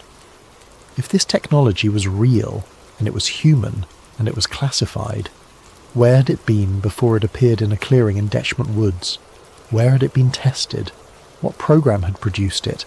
And why, of all the places it might have appeared, did it appear in that particular forest on that particular morning? He began pulling the thread. Part 7. What the map revealed Kerr's methodology was careful. He had spent enough years in archival research to know that the patterns you find are often the patterns you are looking for, and that the only guard against confirmation bias is to establish your criteria before you begin looking, and then stick to them even when the results are inconvenient. He established 3 criteria: low-altitude silent or near-silent craft, operating close to the ground, not the distant lights at altitude that constitute the majority of UFO reports, but objects close enough to be observed in physical detail, hovering or moving at the level of the treetops or below. Secondary objects, smaller, independently moving, spherical or near-spherical. And physical interaction with witnesses, not observation, not a feeling of presence, but actual physical contact. He applied these criteria to the British UFO archive from the period 1970 to 1985. He set aside everything that did not meet all 3. He was ruthless about this. Cases that had 2 criteria but not the 3rd went into a separate pile and stayed there. What remained was small. Perhaps 15 cases. Perhaps slightly more. A cluster. He mapped them. The geographic distribution was not random. The cases concentrated in rural environments. Woodland, open farmland with good natural cover, areas away from major population centres. The population density in the vicinity of each case was low. The infrastructure density was low. And when Kerr cross-referenced with information he'd assembled about British radar coverage from the late 1970s, a painstaking process involving declassified installation records, contemporary technical documents, and consultation with retired radar engineers, he found something that he spent some time sitting with before writing it down. The cases concentrated disproportionately in areas where low-altitude flight would have had the highest probability of avoiding detection. British radar in this period was sophisticated and effective at altitude. Anything flying at significant height was tracked, but low-altitude flight, particularly in rural areas with specific terrain characteristics, could in certain conditions pass beneath the effective detection threshold. The system had blind spots. They were known to exist. The people operating classified programs that depended on aerial platforms would have known where those blind spots were. They would have used them. The incident cluster in Kerr's sample concentrated in those zones. Detchment Law sat within one of them. Taylor had described a craft operating at very low altitude, close enough to the forest floor that he could see the protrusions on its lower rim, close enough that the secondary objects it deployed could roll across the ground beneath it. A craft operating at that altitude, in that location in 1979 would have been extremely difficult to detect by the radar systems. Then, in operation, it could have come. It could have done whatever it came to do. It could have left, and no air traffic controller would have logged it. No Defence Ministry duty officer would have been alerted. No record would exist in any of the systems designed to record aerial activity, except for Robert Taylor. Robert Taylor, who had parked his truck at the edge of a hill and walked his dog to a familiar clearing on what was supposed to be an empty Tuesday morning. Robert Taylor, who was not supposed to be there. The map told Kerr something important. Whoever was operating in these locations had selected them carefully. The selection criteria, rural, low population, low radar coverage, were not the criteria you would use if you were operating freely and openly. They were the criteria you would use if you needed not to be seen. And someone, somewhere, had needed very badly not to be seen. Part 8. The Field Test Hypothesis. Kerr's framework is presented as a hypothesis. He is explicit about this. He does not claim certainty. He does not claim to have documentation that closes the question. What he offers is a structure, a way of understanding the available evidence that does not require anything supernatural, and that is consistent with what was known, and what can now be known, about the state of classified aerospace development in the late 1970s. The hypothesis begins with a simple question. What would a Cold War-era low-altitude deployment platform look like to a civilian witness who encountered it by accident in a rural woodland environment? The primary carrier vehicle, a low-altitude platform designed to hover silently at minimal altitude, maintain a stable position, and deploy secondary devices into a ground environment, would appear to an observer as a large dome-shaped object floating above the ground with no visible means of support and no audible propulsion. Its surface, if constructed with the radar-absorbing materials of the kind being developed in this period, would have the matte, absorptive dark quality that Taylor described. Its edges, if the propulsion system involved electromagnetic or plasma-based effects of a type consistent with experimental research of the era, might produce the shimmering, flickering boundary instability that Taylor found so impossible to describe. The structural elements around the lower rim, the flanges, the blades, the protrusions he reached for words to characterize, might be components of a propulsion array, a deployment mechanism, a stabilization system. The secondary spherical objects are the most conceptually significant element of Kerr's framework. He identifies them as autonomous deployment units, early predecessors of the autonomous drone systems that are now commonplace, and whose development history, in classified programs, begins considerably earlier than the public record suggests. Small, rugged, capable of navigating, uneven terrain without direct human control, able to respond to sensory input, specifically in this case the detection of a large warm-bodied mammal in the designated test zone, and initiate a programmed response sequence. The surface of these objects, the spines, the projections, the sea urchin texture, would serve practical purposes: stability on varied terrain, housing for sensor arrays, traction on soft or uneven ground, and perhaps, depending on the specific design, some element related to the contact function that the devices were designed to perform. Their behaviour, rolling directly toward Taylor, attaching to his clothing, attempting to drag him forward, is consistent with a programmed contact protocol. Not aggression, not malice, a designed response. When the sensors detect a human target in the test zone, approach the target, initiate contact, execute the programmed interaction sequence. The question that Kerr spends the most time on is the question of whether Taylor was an intended or an unintended subject. His conclusion, reached carefully and supported by the geographic and circumstantial analysis, is that Taylor was unintended. The test zone had been selected because it was supposed to be empty. The criteria used to select it, the isolation, the low foot traffic, the specific location within a radar shadow, were criteria designed to ensure that no civilian would be present during the test. The operators of the program had done their assessment. They had concluded that the clearing in Deschmont Woods on the morning of November 9th would not be occupied. They were wrong. A man who had walked to that clearing dozens of times, who had no reason to stay away, who was simply doing his job, stepped into the test zone at the moment it was active, and the devices did what they were designed to do when they detected a human presence.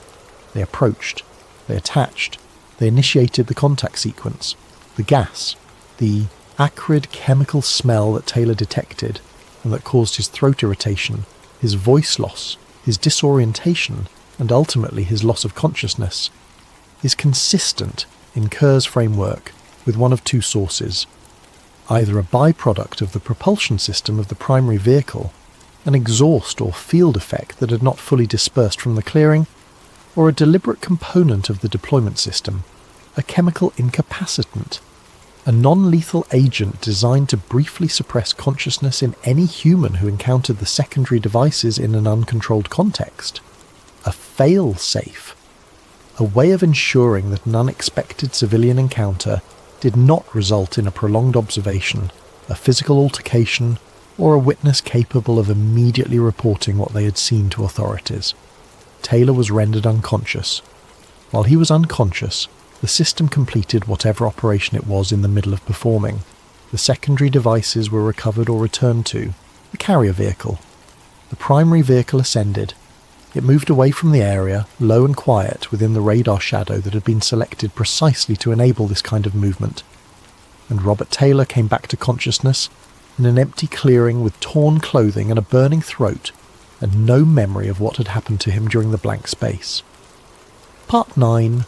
The language of the file. Kerr returns to the police classification again and again because he believes it is the most important document in the case, not for what it says, but for what it chooses not to say: assault by person or persons unknown. He does not believe this wording was chosen accidentally. He does not believe it was the result of confused officers applying an imperfect category to an impossible situation. He believes it was chosen with precision by people who understood, at whatever level of institutional knowledge they operated, what they were dealing with and who needed to produce a document that satisfied the requirement of acknowledging the event while simultaneously preventing the event from generating any productive investigative momentum. Consider the alternatives. The encounter could have been referred to the Civil Aviation Authority as a possible aircraft incident. This would have generated a formal investigation by aviation specialists with access to records that general police investigators do not have access to. It would have produced questions about what aircraft was in the area and why no radar trace existed. It could have been referred to the Ministry of Defence, which at the time operated a formal UFO reporting and assessment program. This would have placed the case within a specific institutional framework designed to evaluate precisely this kind of report. It would have generated attention from people whose job was to determine whether unidentified aerial phenomena represented threats, or were attributable to known sources, including classified programs. It could have been classified as an unexplained natural phenomenon, which would have invited scientific attention. Ball lightning, plasma formations, unusual atmospheric effects. These are natural phenomenon categories that academic institutions and scientific bodies have mechanisms for investigating. None of these classifications were applied. Instead, assault by person or persons unknown. This classification does something very specific. It validates the witness. A person has been assaulted, and the police take assault seriously. It validates the physical evidence, the damage to clothing, the marks on the body. These are the evidence of an assault. It places the event within a legal framework. A crime has been committed, and it then constructs an investigative requirement: find the perpetrator, that cannot be satisfied, and therefore generates no investigation, no suspects, no forensic pathway, no referral to any body that might ask difficult questions about the origin of the assaulting agent. The case is simultaneously acknowledged as real and rendered permanently uninvestigable. If this was a deliberate choice, and Kerr argues that the precision of the classification makes accident unlikely, then it represents a specific institutional competence. The ability to validate an event without explaining it, to take it seriously without engaging with it, to produce a document that could be shown, if demanded, as proof that the matter was handled appropriately, while ensuring that the handling produced no outcome. Kerr calls this administrative containment, not suppression. Suppression would require active denial, pressure on the witness, destruction of evidence. There is no evidence of any of that in the Taylor case. Taylor was treated respectfully. The physical evidence was documented. The investigation was conducted with apparent sincerity. What Kerr identifies is something subtler, a bureaucratic architecture that acknowledges events while systematically placing them in categories that prevent them from leading anywhere. Not a conspiracy in the dramatic sense. No dark rooms, no secret meetings, no men in suits delivering instructions to small-town police officers. Something more mundane, an institutional understanding distributed across multiple levels of a hierarchy of how events of this kind are to be handled. An understanding so thoroughly embedded in standard practice that it requires no explicit instruction. It simply produces the right outcome automatically. The classification is filed. The case is acknowledged. The investigation produces nothing. The event fades from institutional attention, and the program continues. Part 10. The Cold War Context. To fully appreciate what Kerr is proposing, you need to understand the world that produced it. The autumn of 1979 was not a time of international relaxation. The Cold War was not approaching its end. That would not become apparent for another decade. In 1979, the Berlin Wall stood. The Soviet Union was weeks away from beginning its invasion of Afghanistan, a conflict that would eventually contribute to the Soviet system's terminal exhaustion. NATO was engaged in a debate about intermediate-range nuclear missiles that was generating profound anxiety across Western Europe. The intelligence services of both sides were running complex, overlapping, perpetually competitive operations across every domain: satellite, electronic, human, aerial. In this environment, the pressure to develop and maintain technological superiority was enormous, and the specific dimension of that competition that is most relevant to the Taylor case, the development of unmanned aerial systems and autonomous ground interaction devices, was, by 1979, considerably further advanced than the public record of the time suggests. The United States had been operating unmanned reconnaissance aircraft in operational environments since the 1960s. The BQM-34 Firebee, used extensively for reconnaissance missions over Vietnam and China, was a real aircraft performing real missions that the public did not know about until much later. The development programs that succeeded these early unmanned systems, programs aimed at producing increasingly capable, increasingly autonomous aerial and sub-aerial devices, were ongoing through the 1970s in multiple classified facilities on both sides of the Atlantic. British aerospace development in this period was deeply integrated with American programs through NATO channels. This integration meant that technology developed in American classified facilities could be tested in British environments, and vice versa, without necessarily producing records that would appear in the normal British defence procurement documentation. Joint programs existed at classification levels that made them invisible to standard freedom of information processes, and that have, in many cases, remained invisible. The concept of a low-altitude carrier vehicle that deploys autonomous ground-level devices, which is what Kerr argues Taylor witnessed, was not beyond the technological horizon of 1979. It was at the frontier of that horizon. It required significant engineering capability and resources, but both were available in classified programs to the organizations that might have needed such a system. What purpose would such a system serve? Surveillance, intelligence gathering, the ability to place sensors in a specific location without exposing human operators to risk or detection, the ability to interact with objects or individuals in a target environment in a controlled, observable way, the ability to test autonomous behavior protocols in real-world environments before deploying them in operational contexts. These are all capabilities that organizations running Cold War intelligence programs would have valued highly. The testing of such a system would require specific environmental conditions: low population, minimal surveillance, radar invisibility at the operational altitude, minimal likelihood of civilian interference, and ideally physical characteristics, terrain, vegetation, access, that match the kinds of environments in which the system would eventually be operationally deployed. Rural British woodland, carefully selected. Dechmont Woods, on a November morning when a forestry worker was not supposed to be there. Part 11. The questions that remain. There are questions at the heart of the Taylor case for which no available framework, alien, military, medical or natural, provides a complete and satisfying answer. If the encounter was a hallucination, what produced the directional tearing of the fabric?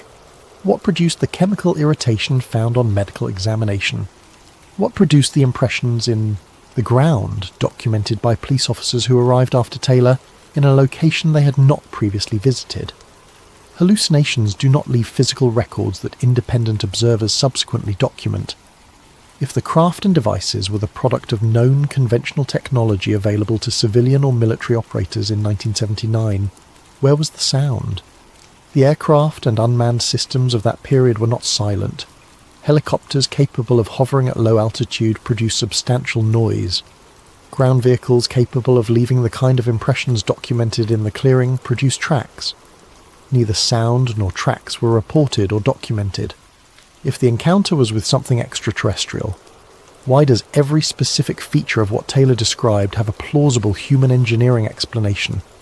The dome-shaped carrier, the autonomous ground-level secondary devices, the chemical incapacitant, the radar-absorbing surface, the non-Newtonian boundary effects at the edges. Each of these is remarkable. None of them is beyond the conceptual reach of human aerospace and chemical engineering as it existed in the late 1970s. And if the encounter was with classified human technology, as Kerr proposes, why has nothing emerged in 4.5 decades? Programs declassify, records become accessible, people retire and then they age and then they reach the point in life where the obligations of silence compete with other obligations, to history, to truth, to the record of what actually happened. Why has no one come forward? Kerr's answer is careful and does not oversell itself. Not all programs follow standard declassification timelines. Some are placed under access restrictions structured to endure beyond the ordinary schedule. Some involve personnel whose obligations are not merely contractual, but deeply personal. People who genuinely believe, for reasons that may or may not be correct, that what they know must not be shared. And some programs, specifically those that produced unintended consequences of the kind that the Taylor encounter represents, a civilian contact, an incapacitation, a medical event, a police investigation, may have been classified at a level reflecting not the routine sensitivity of the technology, but the specific acute sensitivity of the incident. The absence of a confirmation is not evidence that nothing existed. It is evidence that something is being kept where it was put, and that place has not yet been opened. Part 12. Detchmont today and the weight of not knowing. Detchmont Woods is still there. The hill is managed now as a recreational green space, part of the public woodland network that has developed around the Livingston area as the town has grown and changed in the decades since the encounter. People use the paths regularly. Dog walkers, joggers, families with young children who do not know the history of the place and have no reason to. The Hill of Detchmont. Lore is modest and accessible, the kind of gentle Scottish countryside that asks nothing of you and gives back quiet and open sky. Near the clearing where the encounter was reported, a commemorative plaque was eventually installed. It is modest, in keeping with the place. It gives the date, it gives Taylor's name. It states that something happened here that was never explained. It does not speculate about what that something was. It simply acknowledges the event in the way that plaques acknowledge events, by saying, this is where it occurred. This is real. It is part of the record of this place. When you stand in the clearing and look at the grass and the trees and the sky, you understand something about the nature of the mystery. It is not the dramatic mystery of a dramatic place. Detchmont Woods does not look like somewhere extraordinary things should happen. It looks like exactly what it is. A modest woodland on a modest hill in the west of Scotland, the kind of place that exists in thousands of variations across the country, unremarkable in every observable way. That ordinariness is part of what makes the event so enduring. It happened here, in this unremarkable place, to this unremarkable man, on this unremarkable morning. There was nothing special about any of it that would have indicated what was coming. Nothing that would have suggested, as Taylor parked his truck and let his dog out and walked toward the trees, that this morning was going to be different from all the others. Which is, in the end, one of the most disturbing things about it. Because if it happened here, on a random November morning, to a working man with no particular significance in any scheme of things, it could happen anywhere. It could be happening in other ordinary places on other ordinary mornings, and going unrecorded because the person who walked into the clearing did not have the presence of mind or the luck or the